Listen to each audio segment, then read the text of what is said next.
All right, thank you for joining me on this video. Here, I'm just going to focus on PACER. PACER is a system that you can use to look up basically any federal case, especially if you know the jurisdiction. It just makes it easier for you.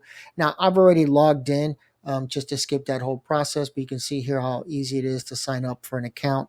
For the most part, unless you're using it regularly, there is a fee, but you have to, I think, spend over like $30 for them to start billing you after that. So it's very common for me to just get bills saying, there's zero owed. So you put client code, put whatever you want, and then where would you like to go? I'm just going to go to my hometown right here. And again, this is if you're using PACER for the first time or to tie it in with chapter 4, a video of my textbook.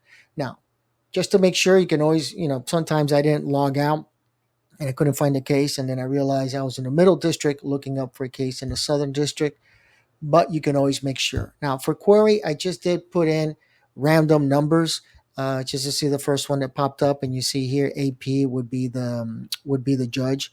Once you run your query, you'll see there everything related to the case. I'm not going to do that just because this is public information, but people's names appear there. So just in case, but you can look up any case and it's really public information, but I didn't want to reveal that. All right.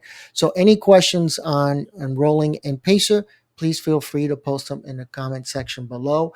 I'm also going to do now a separate video discussing the local rules, especially I'll use the Southern districts as an example. And again, this ties into chapter 4 of my textbook. Thank you.